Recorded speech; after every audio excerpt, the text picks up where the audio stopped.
Today on Retention Chronicles, we are joined by Aaron Schwarz at Loop and Yaw and who is our CEO and co-founder here at Malomo. So, Aaron, so great to have you on. You are the current president at Loop. We thought it would be great just to have you walk through your typical background, but yours has been pretty insane. So we're going to go into the weeds of it. Can you kick us off kind of starting with Yaw has informed me, Deloitte, kind of chat through your experience there and then work us all the way up to Loop? Softball question to get you started. By insane, you mean like you're pretty old. So thank you for reading through that. Yep, that's exactly what I meant. Intro. All right, background. Most importantly, grew up in Cleveland, Ohio, which is America's favorite city, as we all know. Mm-hmm. I thought isn't it called the armpit of America? That's Michigan. So, okay. Yeah. Oh, I'm surprised. Wait, we have to pause. I'm surprised you didn't say New Jersey because I'm from New Jersey and we get the armpit of New York a lot. Well, so maybe this is a good relational factor for us. I love Cleveland. By the way, I love Cleveland. My sister lives there. I like the flexibility to pump my own gas, which is why I don't like New Jersey. Yeah, that's a toughie. I did succumb to the stereotype on that too. I did not know how to pump gas until I was 17. No, right. Yeah, and I was stuck in Delaware, and a stranger had to help me because my family wasn't picking up when I was calling them. I pulled up to the gas pump actually, and because I was road tripping down to see one of my college friends in Delaware, and so I was road tripping, pulled into the gas pump, freaked out, and pulled back out into like a parking spot, and this old guy, like he must have been like 80 years old, saw me do it, and he was like, "I see your license plate. You don't know how to pump your gas." No, that is so good. And I was in my car, like calling all of my family members, and no one was picking up. So, yeah, it was quite humbling. Oh, you should, now that it's got on tape, it's going to be. Yeah, this one could get me in trouble. Maybe a year and a half ago, 4 years after we've had our car, my wife called me and she's like, "Hey, how do I open the gas tank?" And I was like, super confused here. Have you literally not pumped gas in the 2.5 years? And the answer is she hasn't. So anyway, that's really funny. All the things. So yeah. I'm glad someone relates just a little bit. Yeah, just a bit. Yeah. I don't even know. Okay, so Cleveland, it's great. And then school in New York, and yes, I was at Deloitte. I spent 2 years in New York, and normally you go to business school. I didn't feel like I'd done enough, so I felt like I still like more to get there and more to learn, certainly. And so I ended up having an opportunity to transfer to the London office, and so I ended up spending 2 years in London. Wow, it was awesome. That's awesome. Yeah, I loved it. And then got into business school at Berkeley and moved out west for that. And so did a 2-year like full-time MBA, which was wonderful. And like growing up, I think in retrospect, we actually do a lot of entrepreneurs. I didn't like think of them that way. But like, I always thought about startups as you like make enough money, you get a Subway franchise, you spit out some cash, you get a second one, maybe you get a laundromat, whatever, a third if you're lucky. Yeah, that's right. And like you grow that way. And then, like got into Berkeley and was like, oh, high-tech entrepreneurship, what does this mean? And so I started 3 companies. One was not even going to talk about it. It was a sustainability business, like too many good ideas, zero execution. And then the second one was kind of the opposite of high tech, where I started a watch company in 2010. And so that's kind of what brought me into the consumer space. Business was called ModifyWatches. We grew very quickly. It was meant to be a 3-month project after business school to be like, okay, cool. All the mistakes I made from my first startup during school, it's like, great, let me go start a business as quickly as possible. So I had the pleasure of taking a class from Steve Blank and Eric Ries. So like customer discovery, lean startup movement. Yeah, like it was this wonderful class, which was perfect because I was like, oh my God, I've done everything wrong. And so I started a watch company, which was meant to be 3 months, and then it turned into 7 years. Time out. Yeah. Aaron, like why watches? Like my buddy was like, hey, I was traveling in Southeast Asia and I saw these products and everybody seems to like them. You want to sell them? And I was like, let's do this. And like that was it. It was like April of our second year in B school. I remember like we whiteboarded in the library and like there was a section like I still have this picture. It was like things we don't know. It's like how to source watches, legal, like literally we knew nothing about this. It was like, let's see if we can sell watches. And I think we started like our whiteboard session was April. I think our first sale was July 9th. I'm 90% sure it was July 9th. It's a good memory. To Mike Roskam, to like a kid I grew up with, or like one of my best friend's older brothers. And then what year was this? 2010. 2010. Yeah. And then we grew that business very quickly, and we grew by doing corporate sales. So we sold watches to like thousands of watches to Google, Facebook for their 7th anniversary. Like every employee got, like 2,500 people or whatever got a watch. One of the dads who's in our school was like in the Seattle, like now with our kids, was in the Seattle office of Facebook, so he never got a watch. And so like I still have a couple of my garage, so I just gave him a watch a couple of weeks ago. That's pretty funny. Anyway, wonderful experience. That ran its course, and in like 2017, like I stepped away from full-time operating. We sold a couple of guys who were working. We ended up selling the business in 2019 to Custom Ink. It was like, you know, print on demand. And then in 2017, I actually ended up switching from the brand side into the commerce tech, the commerce infrastructure side, and co-founded a company called Passport, which does international shipping for D2C. Yeah, and that company is still going very, very well. And stepped aside from there in 2019. It was like 10 years of being a founder. We'd had our second daughter. It was time. Yeah, I don't know. I worked at Returnly for a year, which was a great experience. And then I actually took a year off, which was my intent after Passport to begin with, and was an advisor or an investor in a bunch of companies. Like very, very proud of being an advisor to Malomo. I don't think I had any cash to be an investor. I would have done that at the time. And Your money's no good with us. Right, money's no good here. And then, man, one of my advisees was Loop, and I joined Loop full time a little bit more than a year ago. So in August of 2021.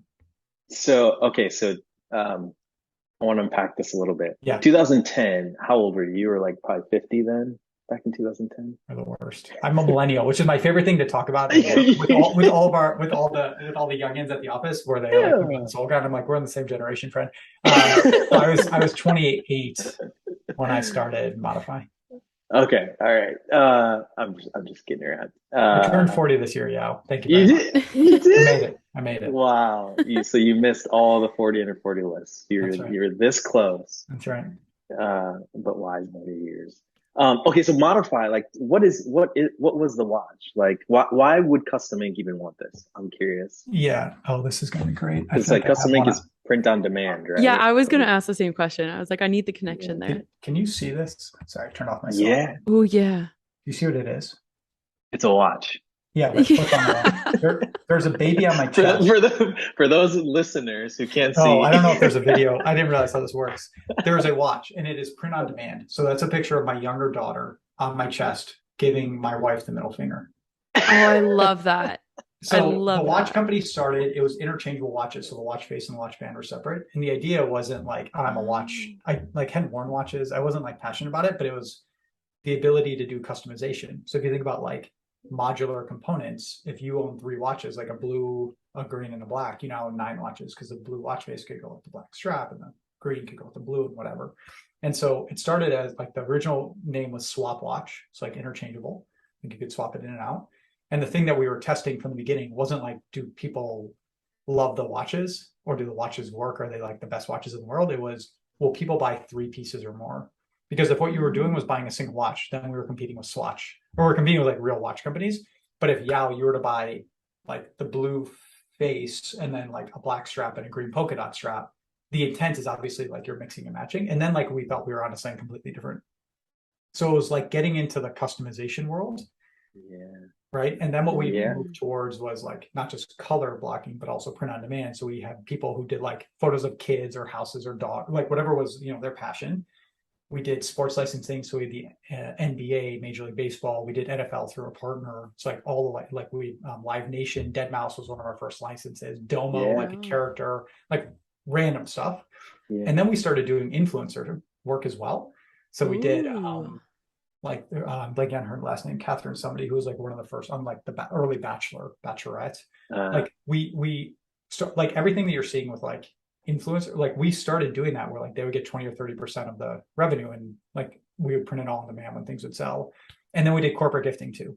So we did Nike watches and Google watches and Facebook watches and God knows what other like hundreds of brands, Beachbody, like you name it. We did custom swag for them, which was awesome, but it was a mistake because we had like, if you think about everything I just said, it was like 5 different personas that we were selling to, 5 different sales channels. Like the business was just very complex, and it was all from like operationally it was simple because we built it so like everything was like literally made on demand. So you're sitting on blank canvas, cool, we can do anything. But from a like go-to-market perspective, we created just too much complexity. Like I should have cut 4 of the channels and focused on one, maybe Yeah. 2 after that many years. Yeah. Yeah. That's fascinating. Mm. Were you, so like when was that print on demand happening in the US? Like, were you like actually manufacturing and Yeah. putting these things together? Or? Yeah. So the first year was buying watches that were made overseas, which like, sorry, the first like 3 months, the MVP, where I didn't care if the watch worked, was literally like, what is your buying behavior? We bought like garbage watches, just like literally whatever we could find on Alibaba. Then I found a factory and we started doing production runs, but our minimum order quantity is like 300. But if you think about the cost of goods is like $5 a watch or something. So it's like $1,500, but I would need like 300 blue watches and 300 black watches, 300 whatever. Oh, yeah. And then we got to a point where in 2013, we did a Kickstarter, which finished in 2014, and we moved to print on demand in the US. So in San Francisco. So like we were part of SF Made, and like we basically had a factory in San Francisco, which sounds crazy, where we would import all the components that were made custom for us. Batteries weren't made custom for us. Like watch movement was like a good Japanese movement. Like the components were good, but then, you know, we built our own casing and our own back and our own whatever, right? The straps were our proprietary design. Like if you see the like Apple, like everything about like modular straps, like that was effectively what we were doing. But then we got like a really dope laser printer and we built it so that like you could print like 40 watch faces at a time type of thing, or 100 watch faces, I think, for one of our bigger printers.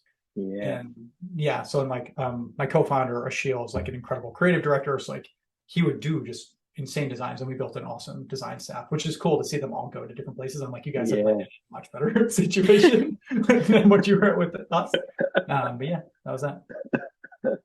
For getting into like the influencer space, I feel like earlier than most, was there ever any like question mark from like other people that like mentors or other people that you're talking about, like this, like kind of that channel too? Because I feel like now you say influencers and there's still like a little bit of like, is it really like a true channel? But that was even before. I haven't thought about this stuff in years, but I'm lighting up because it's very fun. So we stumbled into it, and you know, if you believed at the time that sports licensing made sense because there was affinity, and like growing up, I spent a summer working for MBNA America, which is a company that did all the affinity credit cards. So if you ever bought like a University of X credit card, the company that would power that, or like, I mean, I'm sure they did like Hello Kitty, like literally any affinity credit card was from this company. And so I've always thought about that as like an interesting thing, which is like people have affinity and they will buy products that are like tied to their community or to their passion. And so the spirit of Modify was like, our tagline was show your colors. And so like, if you want to enable people to wear things that they care about, then you need to like go find the things that they care about. And so we started working with nonprofits, right? We started with the big licenses.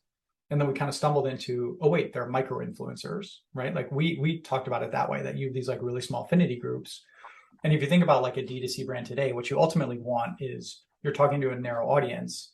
And then like Yaw wears something and his buddies are like, hey, that looks cool. And like, he's an influencer on like the like really, really, really local level, right?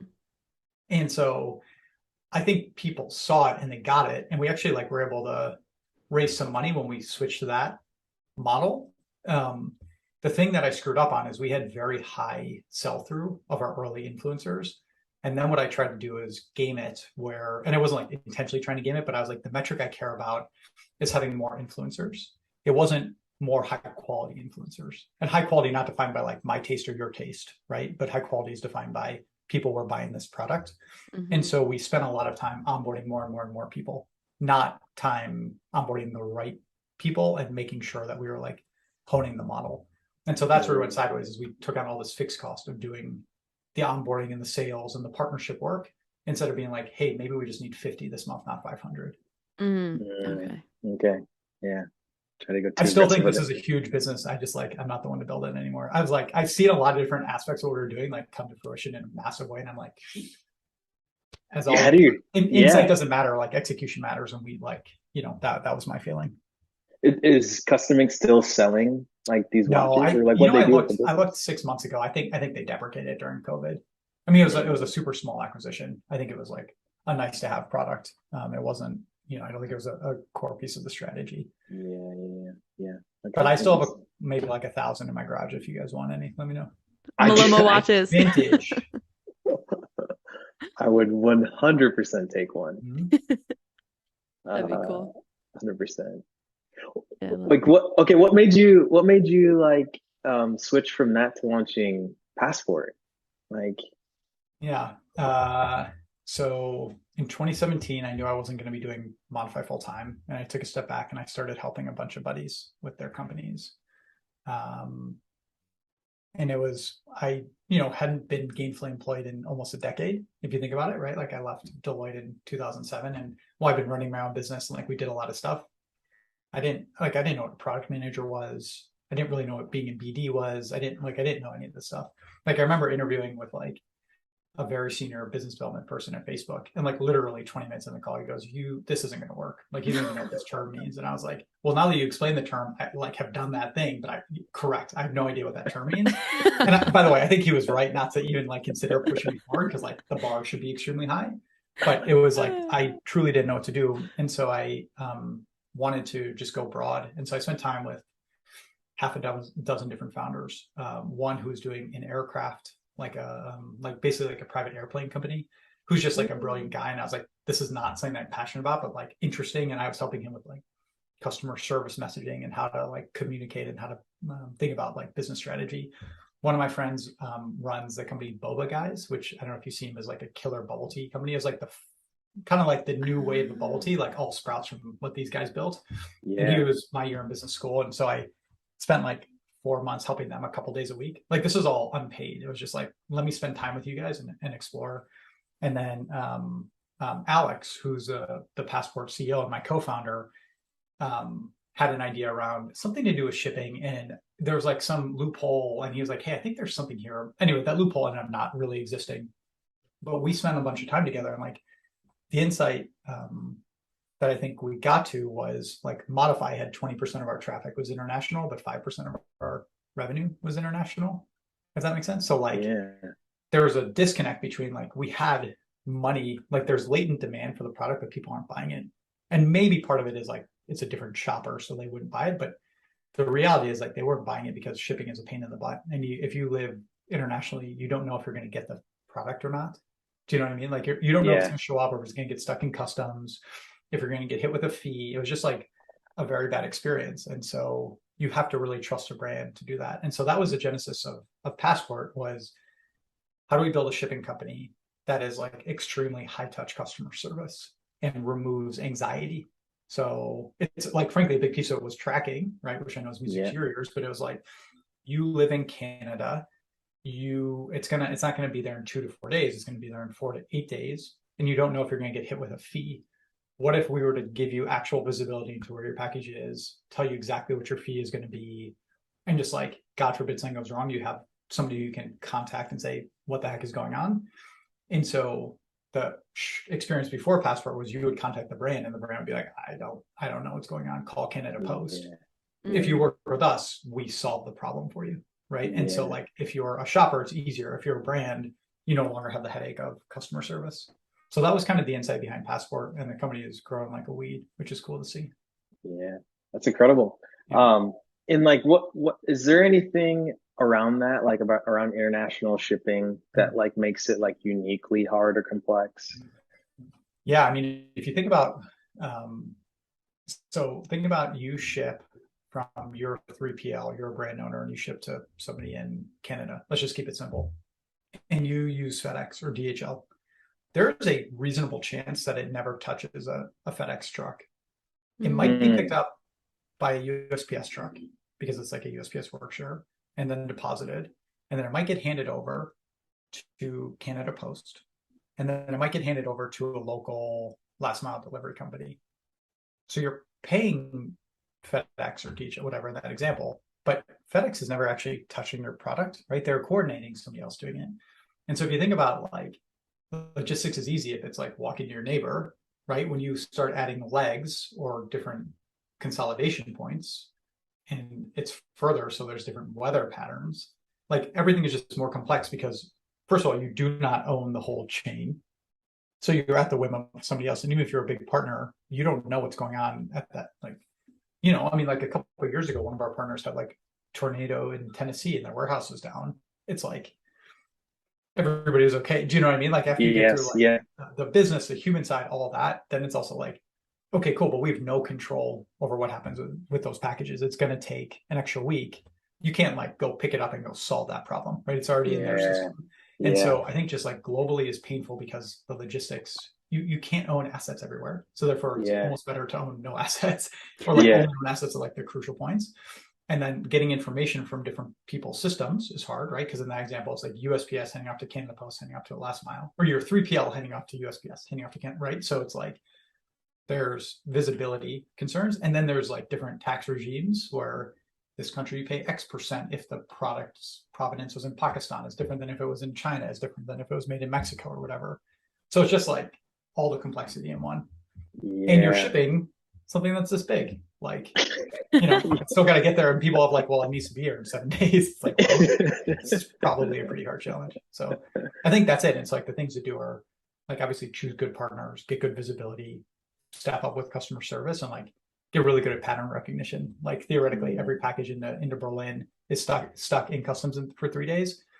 Tell your customer, hey, don't worry, it's going to be there in 3 days. It's in customs. This is normal. Versus don't give them any information, and each day they check in the system and it says held in customs, held in customs. Like that creates anxiety. That creates a customer service ticket.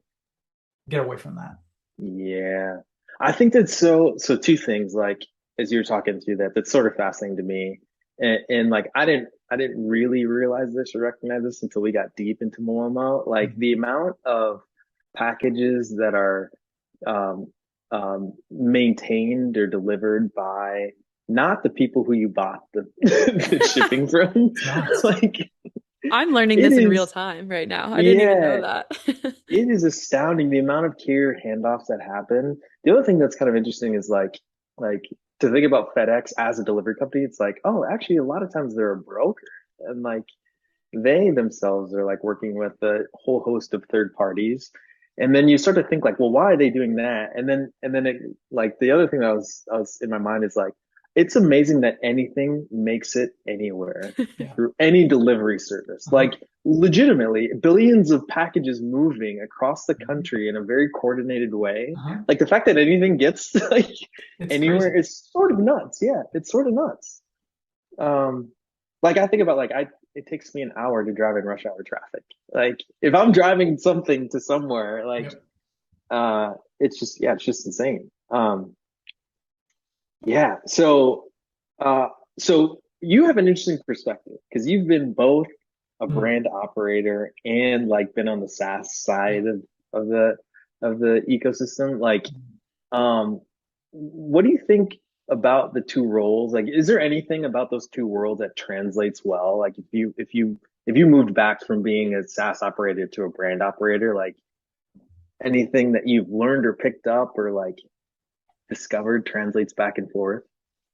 It's a good question. So I'm trying to think about like the principles in which like I bring to our product team, for example. And I think this will dovetail with what I was saying before, but probably two main things, and I'll think if there's anything else. The first one is like stakeholder intimacy and like customer discovery. So if you think about the first version of my watch company, like the watches went bad after 3 months. It sounds dumb, but like the goal, like the thing I was trying to learn was like buying behavior. And then I refunded everybody, right? It wasn't like trying to be a scam. I was like, hey, it's broken. Let me refund you and send you 2 more watches, right? Thank you. Like it wasn't anything other than like a learning opportunity. And then throughout the entire life of the company, we wrote handwritten notes to all of our customers, like literally in every package. At the beginning, it was like paragraphs, and by the end, I was like, thank you so much, something, right? Like it was quick at the end. And then I would send an email to everybody too for the first year plus, which is like, hey, thanks so much. By the way, how'd you hear about us? Because like, and then someone would be like, oh, Yaw referred me. And I'd send Yaw a text message or email, like, hey, thanks for referring Jenny. And like the goal of all that was one, to build community is a weird word, but like to build affinity, let's say for the brand, and like, oh, this is a cool brand. And like, there's actually a human behind it. Or at some point, it wasn't just me, it was like a team behind it. Like Michelle, who ran customer service, like would get letters. We have letters just like against more than my random background, like on the wall in the office of like, Michelle, thank you so much. You saved my like whatever. I mean, it was insane how like close we got to our customers. The big piece was getting customer feedback. So I always thought like I want somebody on a scale of 1 to 5 to rate us a 1 or a 5. I really did want a 3. And so I figured the more that I would like make it easy for people to contact us by giving them a phone number, by sending them a personal email, the higher likelihood that I can remove friction for them to give us feedback to make the product better. If you think about that from a SaaS side, it should be the same thing. Like, you shouldn't be thinking about the NPS of a customer. Like, you don't think about the NPS of Allbirds if they're a customer of yours. You think about the NPS, or like how much does a customer, does a human like or dislike you, or what do they want better from the CFO, from the CTO, from the line level customer service person, from the operations manager, from the 3PL. Like, think about all the personas within the company and go get their feedback. So I think like number one is stakeholder intimacy or customer intimacy, whatever you want to say. Like, build products that people want. Don't just like sit in your room and assume that you're coming up with the right idea.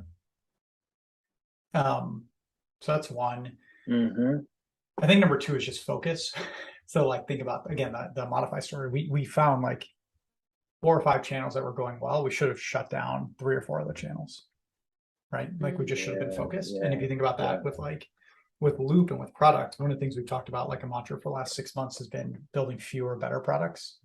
So like, we should be responsive, we should fix things, but we should also be listening to 100 merchants, getting their feedback, and then building like a great product that solves like the underlying need, not just like kind of doing a lot of small stuff. You still need to do the small stuff. You still need to remove bugs. That's not the point, but like, build fewer, better things, I think is kind of just in general. Like, if you're spending 5% of your time on a part of your business, you probably should spend 0% of your time, because it's better to put that all into like keeping the main thing. I think those are probably the 2 big ones. Yeah, I'll keep noodling on it. Okay, so that was awesome. 2 things I wanted to unpack a little bit there. So on the first one, when you mentioned like NPS, like you were focused on trying to drive people to I might have misheard you, but like, or you're focused on the scores that were like a 1 or a 5, right? Or like, you want that reaction. Basically, I want to get sorry, that was probably a bad example. I want to get feedback. Think about this. Like, I want to get feedback. I want to lower the bar for people to give me feedback. So I put out as many trial balloons, tentacles as possible for people to like grab at it. They could email, they could text, they could write. I would email them. Like, they literally, like, on our packaging, it had to contact us. Do you know what I mean? Like, our marketing wasn't just buy stuff. It was like, hey, give us feedback. Like, we had customers vote on what watch we should produce next at the beginning, before it was print on demand, where we had to build 300. It was like, what should we build? And by the way, what should we name these watches? Right? Like, there was a black and gold one we called the Golden Eye. I mean, it's dumb, but like, our fans voted on like whatever it should be. And so it was more about getting in the feedback. The thing that is bad is if people are like okay with the product and they're like quietly not engaged with it. And so I wanted to get all those people to tell me, like, what could we do better to make them 4 or 4 to 5. I think that's really important too. Like, focusing like your attention on like, not the lukewarm people, but the people who are super, super passionate, or the people who are super pissed off.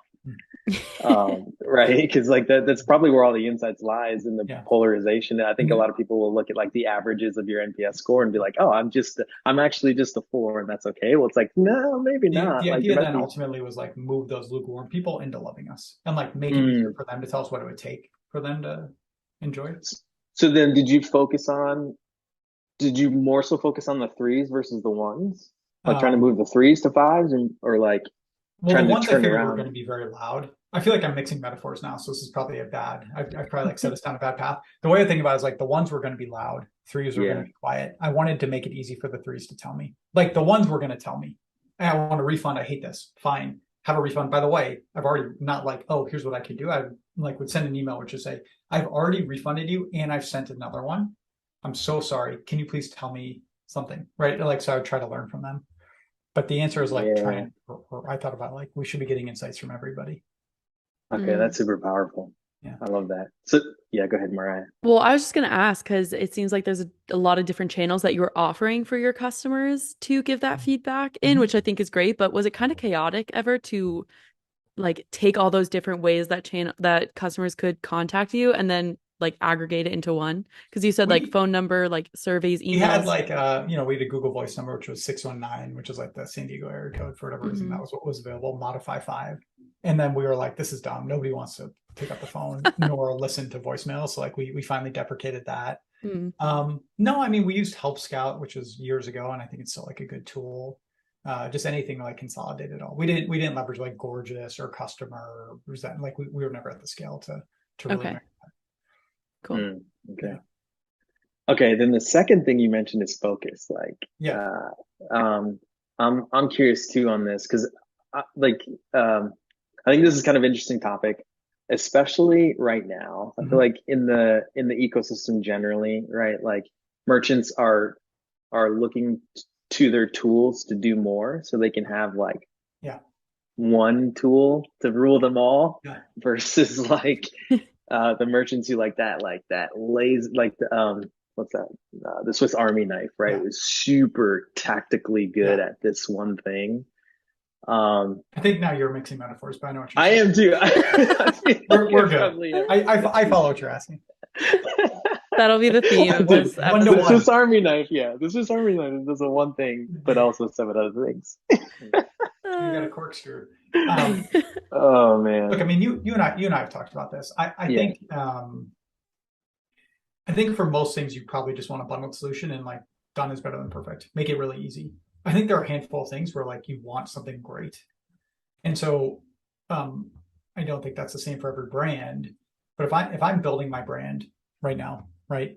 And I'm hyper focusing on what to do, I'm like making maybe half a dozen decisions where I'm like making very considered decisions, and I'm not looking like I'm looking within my budget, but I'm not looking for cheap. I'm looking for like the best product I can afford. Does that make sense? And I think those are like certainly your platform. So you choose Shopify, or maybe you look somewhere else, but like I don't know any brand who's starting today who's not like defaulting there, right? You choose a help desk. If you're like, I think it's very good for you to be close to your customers. So again, let's talk about if you get to like 250K in top line, like you start growing and like you have ambitions of building your brand, right? You choose a help desk, so that's gorgeous. Could be Zendesk, could be Customer, could be Gladly, whatever, right? But like you do a considered purchase there. You choose your 3PL, your fulfillment stack, whether it's like use a great 3PL, you decide to do it yourself, like you're at least very, very thoughtful about that. You choose your email marketing tool, maybe your text messaging tool, but definitely like you're probably defaulting to Klaviyo. But like there's OmniSend, there are others that like might be better or worse for you.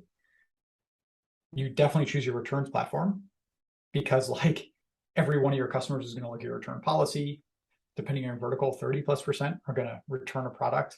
If you give them a bad experience, they're going to not come back, even if you hit them with an incredible ad. If you give them a simple experience, even if they don't keep the product, you've paid to acquire those customers. You should be trying to drive them to exchange so they don't leave, right? Like it is a big retention tool. And you choose a tracking platform because that like both helps with retention and with customer service, and with like what we talked about with Passport, like obviating tickets. Because you give people good visibility, they will not email you and take 3 minutes of your team's time with saying that like you can just help them not be stressed. There's marketing tools, there's review, like there are awesome reviews platforms like Junip, whatever. But I feel like that is like the beginning of the stack, right? When you're Yeah. going. Yeah. Yeah. And so like I'd be very cautious about going to get like a family of apps type of product, which is like a B plus at each of those. Because like, I don't know, it's expensive to acquire a customer, so you want to retain them. It's expensive to serve a customer, so you want to do it in like the most efficient way possible. To Mariah, your question about all the different channels, you'll want to use somebody like a Gorgeous, because you not only want to like simplify your team's ability to support, but like support quickly, and also get all the analytics, which all these guys provide. And then like as you start adding more and more features and stuff, sure, like start doing bundles, start going cheap. But um I don't know. I would never advise somebody to just go like choose an app that like quote unquote does it all. Cause like going back to focus, you're probably not getting something that's purpose built for that problem. You're getting something that's like engineered to make more money. Right. Yeah. Like you do good enough that like you're not going to churn, but are they really pushing, like there's always a conflict on what problem they're solving, which means they're unlikely, not impossible, but unlikely to be solving the like most impactful problem within that kind of space. Mm. That's super interesting. So whatever else you guys are thinking about cooking up, don't just keep focused. Like we were thinking about going into fulfillment. I've got a vision. We're gonna go into, I don't know. Metaphors. Yeah, metaphors. And mixing They them. escape me. They escape me. Okay, that's super helpful. I think that's a good way and like mental model to think about things. Like there's core parts of your customer experience that are incredibly important. You likely want those core parts to be like best in breed for those Yeah. things. I mean, look at the growth of like Klaviyo. Look at the growth Yeah, of Gorgeous. Look at the growth of yeah, Global E. look at Passport's growth, like Yapo even, right? Eventually they bought some other companies, but like, look at Loop. We do returns on Shopify in a handful of markets. Yeah. Like it's an extraordinarily fast growing company that raised like a monster Series B last year and has Shopify as an investor, along with like, Yeah. like you can, if you are focused and you're solving a big problem and you solve it better than others, you will grow. I love that. And I think the flip side is like, if you are a brand and you're choosing who to work with, again, within your budget, choose the people who will actually like be most committed to helping you solve that problem. Because like if you don't have a problem, don't pay anybody. But if it's like a core part of building your business and you care about like customer acquisition and customer happiness and customer retention, like choose good partners who are like invested in solving that. I love that you specifically say choose the right people that are going to help you solve that problem. Yeah, I think like what Shopify was very good at, and I think it helped spur the ecosystem, was like bolting in apps that were simple to work with, because most brand operators are not technologists, right? They want simple tools that they can execute. Which caused this explosion of these apps. And then you reach this point where you're getting very sophisticated and you're like, I myself can't use 30 tools. And like, I need a partner to help me. That's right. Get the most out of this. Yeah. It was also good. Like I always looked at it when Shopify would build something basic for the masses, it was much easier to then be a good provider because now somebody's already educated the market that you should care about this problem. Yeah. That makes sense. Yeah. It was like with Passport, it was much easier to convert somebody who'd already chosen DHL and FedEx because it's like, well, we're better than them at these things. Yeah. But you've already opted into doing international shipping. Does that make sense? Like I'm going to educate you on. Turns out there's a big world. Right? Okay, cool. Yeah, I want to grow the business. There's like a higher launching pad to start from. That's exactly it. It's like, okay, somebody who's already like tried a base level tracking product is much more likely in my eyes to be able to convert to Malomo because they'll like actually understand all the value you're creating on top of just like, where's my package? That a generic brand who's never even thought about this as probably just like, yeah, our issue is people email us and say, where's our package? It's like, okay. You'll see that there's like so much more you can do on like the new revenue side and on the retention side.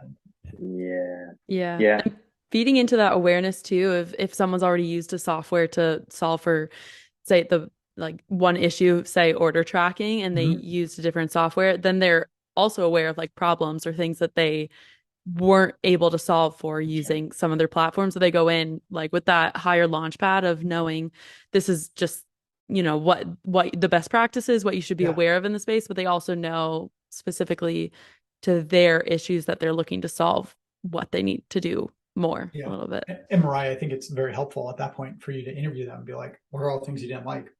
Not to say we fix them all, but just to learn and hear and like figure out, okay, cool. What are the things that we like, what else haven't we solved also? Right. And it helps you make your product better. Yeah. I completely agree. Yeah. So, oh no, go ahead, Mariah. Well, I was just going to ask another question, but if you have one relating to this, then. No. I was going to switch gears. Yeah, go ahead. Okay, cool. So, well, I was going to say we're talking a lot about, and usually with retention, customer experience. I mean, that's the, you know, bread and butter. And so you kind of alluded to it, Aaron, of, you know, if there are things that are like you're not able to solve this problem or having issues around the customer experience, have you seen like anything that merchants are ignoring right now that is like not helping their long-term growth? It's a good question. I mean, I think the world's changed in the last year in a very big way, right? So what are we, fall of 2022? There used to be free money and it used to be easy to acquire customers. And this was before like Apple ATTs, like cost of acquisition was reasonable. And now it is not. It is growing and growing and growing. And like there also isn't free money. And so therefore, I think you're seeing a shift from like growth at all costs to like focusing on profitability, focusing on sustainable growth, right? And like building a sustainable business. I mean, obviously, yes, on a green perspective, but like just from a viable business, right? Yeah. Can we do it ourselves?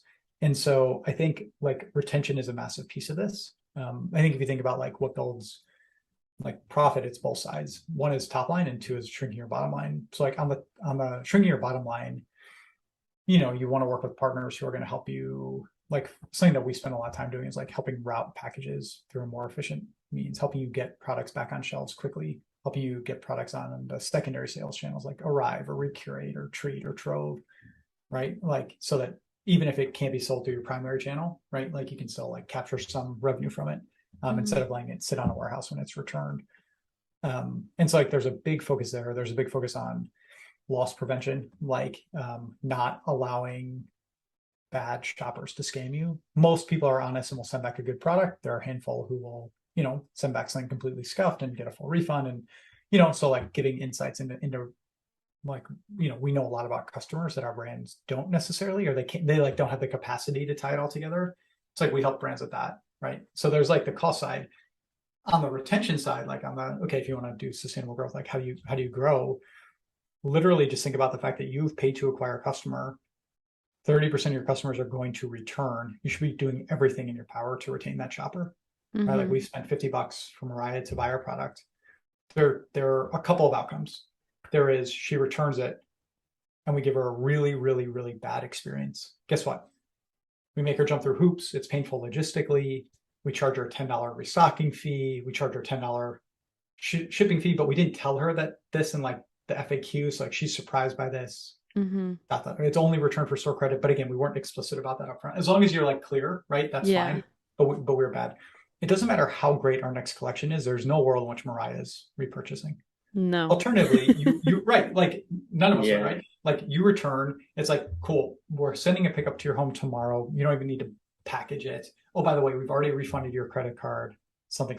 You see an ad in 6 months, you're like, well, this was painless. Like, sure, I'll try that brand again. It's cool, right? It's called the Mixed Metaphor T-shirt company. It's phenomenal, by the way. Okay, so that's like if you're returning and like there's nothing. A better outcome is you return and the brand goes, hey, no problem. Like this will all be seamless. Again, like still a good experience. But oh, by the way, before you return, you should try this other product. And we'll send it to you for free. Or, oh, by the way, like here's some credit. If you want to buy the other product that's slightly more expensive, you can get it for, you know, the same money out of pocket for you. Like we'll do this and we'll retain you as a customer. Now you spent your $50 with Instagram or whatever to like get the customer and you're retaining her and she's got a product that she loves, which means she's a micro influencer, right? Like she can walk around and people will see it. She can talk about it. She had a great experience on the return, and like the logistics being a good experience is saying that people will still be like, wow, I had a really seamless experience. Like that is great. Right. And now you're talking about retaining. And so I think like, you know, depends on the brand, right? Like you might track a 90-day repurchase window, 180, 360. It doesn't matter. Like by retaining the human, even if she downgrades from a $100 item to a $10 pair of socks, you're still retaining that shopper. And like, that is absolutely crucial now. Yeah. And you take away some of that like buyer's grief and like the worry of, oh, if I go back, like, is it gonna be stress-free in any way? You take away that. That's it. I mean, think about like if you're trained that that's not the case, even if you're trained that like it's free returns, but it's going to be a pain in the butt to do an exchange or something. You then buy 3 products up front because you're like, I want to keep one. Now what you're doing is you're hurting the brand because they're doing free and now they're paying more for shipping and they have inventory out of stock for weeks or months that they can't get back in stock, which means they can't sell to somebody else. Like it behooves a brand to treat you so well that you're like, yeah, I'll just buy a single product. Hopefully it fits. If it doesn't fit, I know that I can get the next one 3 days later because like if the brand uses a loop, you get like an instant exchange, right? For example, you use Malomo, so you get like you have visibility on like the whole journey so that there's no anxiety. Like that stuff really matters. And again, like we don't need to talk about numbers. Just think about your own experience and be like, okay, cool. I can go to 2 brands, each of which has like a cool pair of shoes. One has a $25 restocking fee. One doesn't have a restocking fee. Where am I going to shop? One has like, makes it dead simple to do returns. I can drop it off, pick up at home, something else. One is like, you have to go to a FedEx store. Where are you going to shop? And like, we're all consumers. Yeah. I feel like the world has now been trained to like pay attention to the potential pitfalls of buying from a brand before they buy.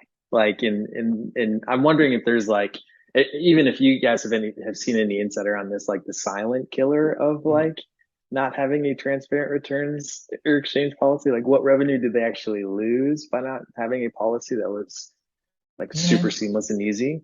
Sure. Or if you have a policy that's only returns for store credit, you're initially hurting your upfront conversion rate. Yeah. That So, I mean, look, I think the biggest thing I would say is like, Loop's vision is to empower the world's most loved brands to deliver their ideal post-purchase experiences. So like the language in there is intentional, which is like empower. If you think about who we serve 1,800 Shopify merchants.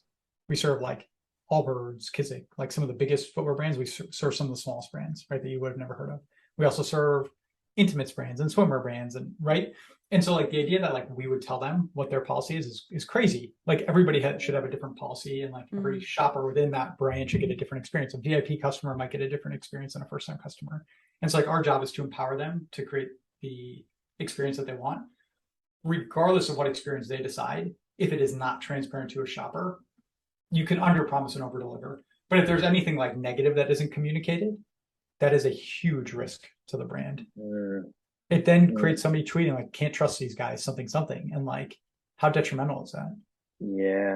Yeah. It's an interesting concept because I don't think I've necessarily thought about, as a consumer, you look for the pitfalls first. Like I've never consciously thought about it necessarily, but it is something I look for. It's like, oh, you are trying to make sure that online you're not going to be like scammed or anything, or you're not going to get a bad product. And so it comes with the connectivity of all of us now, of social media and the internet and everything. And so now you can look for those pitfalls because odds are someone else fell for them, and then you can find them. And so, like you said, like on Twitter, it's like, oh, you can't trust that person. And you might think like, oh, that's one person who thought that. But then reality is there are people who are looking for evidence to support if they should buy something or if they shouldn't. And people are never going to search for like Allbirds, you've listed them, right? Like you're never going to search for positive reviews. You're going to search for negative ones. And so like the more, or just like reviews in general. And so the more that you can, create that great experience and diminish any risk, then you're gonna have more success and more happy buyers. What so like you have worked, it's funny, like from like you can tell from your days at Modify, spent a lot of time around how customers feel and think about you and the brand. You then spent your career kind of shifting to a couple companies, Passport around shipping, then Loop and Returnly around returns, and then like your career has gone to more like post-purchase related platforms that I think is kind of interesting. Like what with like maybe Loop specifically, like what would you say is like hard about doing returns or exchanges from like building a platform perspective? And like what do you think like makes Loop so special in that in that space? Like I mean, I think it's a broad space, right? So think about like four big companies, right? You got Loop and Returnly and Happy Returns and Narbar are kind of like the four big ones. And by the way, there are some awesome smaller guys who are coming up. I don't know who's going to be the next big one type of thing, right? But there are a lot of people who are still trying to innovate in the space. And I would just think about like the founding, like the origin story of the four different companies.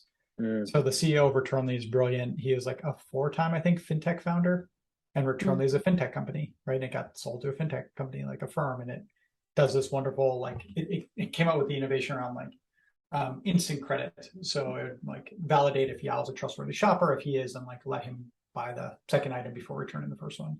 Now, like we and others have like taken that and built that in a different way, but for like I think 3 years, the job to be done is get the right product before returning the wrong one. It's like you bought the medium, you want a large, you will get the large before you even put the medium in the mail. Loop also offers that. I'm sure other people do too, right? But like it was a fintech founding company.